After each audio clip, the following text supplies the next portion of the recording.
Leva ao palco do Teatro Setipe obras de grandes autores da música brasileira, como Chico Buarque, Geraldo Vandré, Guilherme Arantes, Gonzaguinha e Paulinho da Viola, além de canções inéditas na sua voz. Única apresentação dia 27 de fevereiro. Ligue para 3251-3835 e concorra a pares de ingressos. Participe! O resultado você confere um pouco antes do radar. Zizi Posse, dia 27 de fevereiro no Teatro Setipe. Promoção Nova Brasil FM, o melhor da moderna música brasileira. Agora 4h19, seguimos com o Sob Medida ao som da Nila Branco. Chama!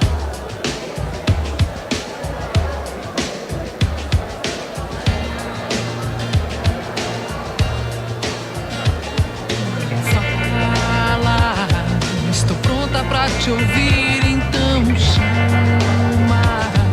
Se o mundo permitir, a gente ama.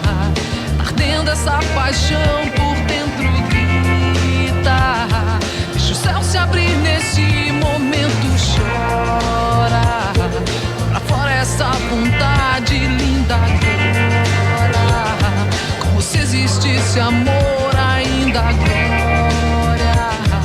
O caminho pode dar na mesma chama. Destino de quem ama. Se eu soubesse que o amor te envaidece, não teria dado a chance que eu te dei. Esse medo, isso é comum, a gente esquece. Mas não tenha tanto orgulho assim. Você pode ser melhor pra mim, eu sei. Ver seu lado mais adulto, fala. Estou pronta pra te ouvir, então me chama. Se o mundo permitir, a gente ama. Ardendo essa paixão por dentro grita. Deixa o céu se abrir nesse momento, chora. Pra fora essa vontade linda agora. Se existisse amor ainda glória. O caminho pode dar na mesma chama. Destino de quem ama. Se eu soubesse que o amor te envaidece, não teria dado a chance que eu te dei. Esse medo, isso é comum, a gente esquece. Mas não tenha tanto orgulho assim. Você pode ser melhor pra mim, eu sei. Ver seu lado mais adulto, fala. Estou pronta pra te ouvir, então chama. Se o mundo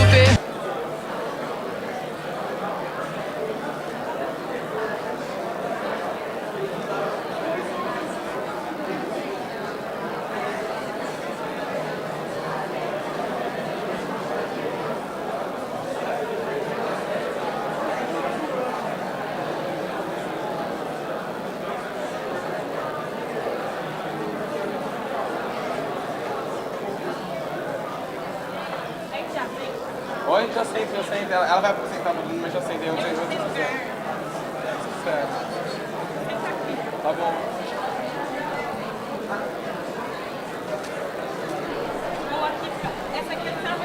Ela vai ser dela que vai ser mediadora. Professor, fica à vontade aí, qualquer cadeira. Sim, claro.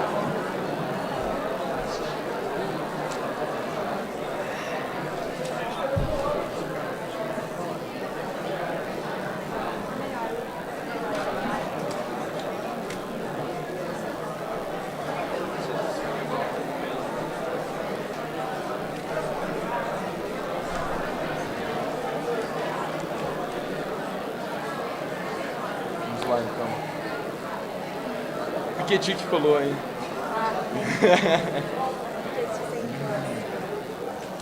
Ju, já começa então. Vamos aí.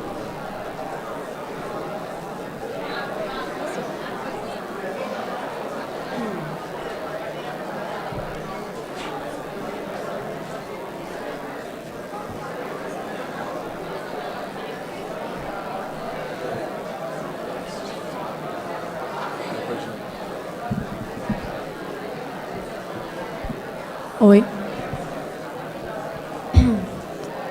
Oi. Boa tarde. Obrigada. Meu nome é Júlia, sou da gestão do Centro Acadêmico. Vou estar mediando hoje o debate. Queria primeiro agradecer a presença de todos vocês que vieram aqui, bichos, veteranos. Também agradecer a presença dos nossos convidados. A gente tem o José Roberto Dragovic, que é o chefe de gabinete da reitoria.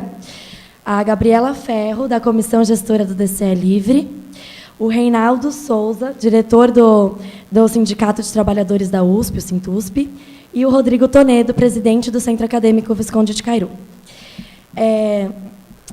Quando a nossa gestão assumiu, a gente achou que ia ser muito importante para vocês terem esse debate logo no começo, para vocês entenderem qual é a situação desse lugar que vocês entraram, dessa universidade que agora vocês estudam. Eu imagino que vocês devem ter ouvido várias coisas sobre os últimos anos, sobre como a USP é hoje, então é importante para vocês esclarecerem as ideias de vocês, entenderem melhor a USP. O debate vai durar 1h30, com uma fala inicial de 10 minutos de cada convidado, e depois a gente abre para perguntas de vocês. Tá? Depois do debate, a gente tem o coffee break aqui fora.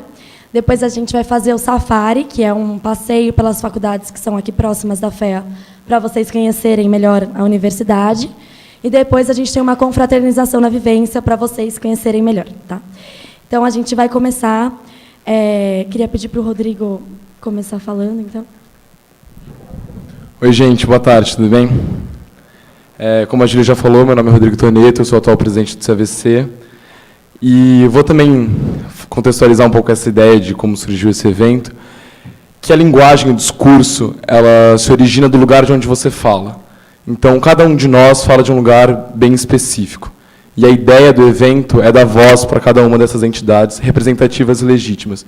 Para vocês entenderem mesmo isso, que cada um de nós somos, as instituições da qual nós representamos, tem uma história e construiu essa legitimidade, essa representatividade, e construiu acúmulos de uma série de posições. Então, antes de tudo, por mais que discordemos, como é natural, afinal, cada um de nós está em um lugar, vocês entendam todas essas posições como legítimas e representativas dos grupos ao qual cada um está representando. O norte da minha fala, eu vou tentar fazer com que seja a pauta de democracia na universidade. E aí, a partir disso, fazer um pouco uma retrospectiva do que foram os últimos anos, principalmente o ano passado, e alguns apontamentos para o que vocês podem esperar para esses próximos anos de graduação de vocês. Então, acho que um ponto bom para a gente iniciar é a luta de democracia na USP. É engraçado porque a pauta democracia na universidade, ou ainda diretas para reitor mais especificamente, é muito antiga. O próprio reitor, o professor Marco Antônio Zago, quando era estudante, participava do movimento estudantil no momento em que foi conseguida as cadeiras de representação discente nos órgãos colegiados. E, mais especificamente, no momento das diretas já, esse movimento ganhou força, o movimento de diretas para reitor. E aí, fazendo um paralelo, acho que é muito interessante pensar como agora, no momento aí em que a reforma política está tão em voga, a gente pode voltar a discutir a reforma do Estatuto e essas outras pautas. Em 2013, vocês, não sei, a maioria de vocês não faz nem ideia do que era a USP, talvez, ou se vocês iam, de fato, estudar aqui, aconteceu uma greve dos estudantes, e é imediatamente anterior à eleição para o reitor. E a pauta dessa greve era a diretas para o reitor. A greve foi muito importante no sentido de acúmulos. Então, foi uma greve só de estudantes, o DCE conduziu a greve, e ela gerou vários acúmulos, eu acho, para o movimento estudantil como um todo, sobre o que a gente acreditava, sobre como era importante essa pauta. Entretanto, ela acabou terminando sem que houvesse nenhum resultado sólido para os estudantes. E, nesse contexto de greve de diretas para reitor, é que se elege o professor Marco Antônio Zago, com o lema Todos pela USP, e como o reitor que está disposto a dialogar com todas as categorias. E aí, de forma não trivial, ele se apresenta na aula magna do início do ano passado, colocando-se lado a lado com todas as categorias, e parece que a USP vai tomar um rumo de construção conjunta entre as categorias. Entretanto, como vocês todos bem sabem, ano passado nós tivemos a maior greve da história da universidade, o que, paradoxalmente, é paradoxal em relação ao discurso que estava sendo tomado por todos no início do ano.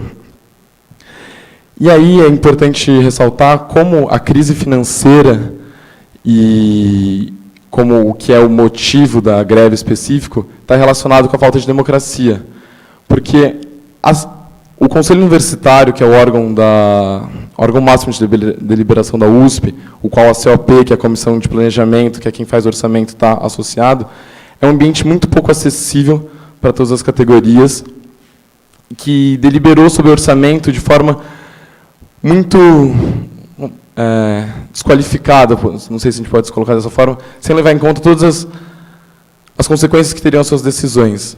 Então, é importante perceber como a crise, por mais que seja econômica e financeira, é mais do que uma crise simplesmente numérica, é uma crise muito mais institucional e da forma como a universidade está construída.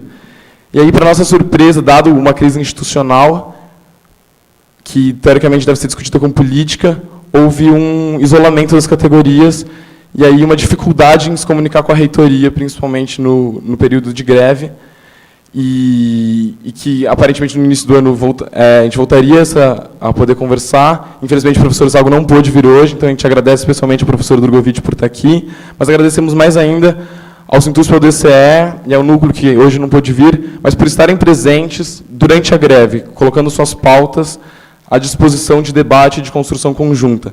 Na quinta-feira, o professor Zago vai estar aqui, num evento às 4h também no auditório, então, também colocando as questões da reitoria, então é muito importante que vocês venham também para ouvir essa outra fala. Entender que nada é só econômico ou só político. A gente está entrando aqui numa universidade de administração, contabilidade, atuária e economia. E a gente tende a pensar que as soluções podem ser simplesmente materiais. Mas não, elas podem... Tem um viés institucional muito grande de forma como elas são construídas. E aí, surpreendentemente também, foi como a greve foi resolvida. Porque a partir do momento em que se deu o reajuste, todas as outras questões sumiram. A greve cessou, sem nenhum grande acúmulo sobre qual seria o futuro, sem que a crise fosse resolvida, pelo contrário, com outras questões ainda a vir pela frente, e sem que a gente conseguisse discutir de fato o grande problema, que era a falta de democracia nas decisões orçamentárias. E aí é importante ressaltar o esforço da reitoria de criar o portal da transparência da USP. As contas da USP eram muito complexas e difíceis de ser acessadas. Então, esse portal vem como um canal de diálogo para que todo mundo possa acessar e saber exatamente onde a USP está gastando, enfim, o que é muito importante, dado o nosso tipo de financiamento, que é todo o Estado de São Paulo pagando para a gente estar aqui. E por isso também não é trivial, e não pode ser, na nossa opinião, debatido com tanta simplicidade, a questão do pedido, que eu não sei se vocês sabem, mas para muitas categorias a solução da crise financeira seria o aumento da alíquota do ICMS. Dar mais dinheiro para a USP é promover uma distribuição regressiva de renda no Estado de São Paulo. São os mais pobres dando dinheiro para uma elite, que é quem frequenta essa universidade. Então, aumentar a alíquota e tirar dinheiro da educação, da saúde, da educação básica, de outros tipos de infraestrutura, sem problematizar de fato o que significa esse aumento, é muito complicado. Ainda mais pelo fato de que, nos últimos anos, não o percentual se manteve fixo, mas é claro, você vai aumentando o percentual, uma hora você chega em 100% e não tem mais de onde tirar. Mas a quantia passada para a USP só aumentou nos últimos anos, e aumentou mais do que cresceu o número de alunos. Então, esse tipo de debate é importante que a gente tenha. Nenhuma questão é simples e pode ser debatida com trivialidade. E aí, mudando já para algo que toca mais a vida de vocês, ainda mais agora como ingressantes, e dizer aqui no nosso objetivo de que política é fundamental, a questão da democracia passa, inclusive, pela decisão das festas, que agora foram proibidas dentro do campus. Não sei se vocês sabem como foi o histórico dessa decisão, mas houve uma reunião do Conselho Gestor da Universidade, que é um grupo de pessoas que decide sobre as atividades no campus, que contou com a presença de todos os estudantes, quer dizer, da representação de cada centro acadêmico e atlética. E tudo que indicava que haveria um consenso de que as festas seriam reguladas, o tamanho, a quantidade de bebida, enfim. Para nossa surpresa, um mês depois, vem uma portaria dizendo que qualquer tipo de festa está proibida, qualquer tipo de bebida alcoólica está proibida, sem nos enganando em relação ao que havia sido dito no Conselho Gestor. E a que serve essa proibição? Ela vai resolver as questões que permeiam a festa e as questões de segurança? E a CPI que está acontecendo na medicina, por exemplo, não é esse um espaço muito mais legítimo de discussão, muito mais importante da gente valorizar? Não é esse um espaço que a reitoria deveria emplacar como sendo um lugar de onde as pautas devem ser discutidas e todas as entidades estudantis também fazer dessa pauta uma pauta própria? As festas são pequenas, perto da quantidade de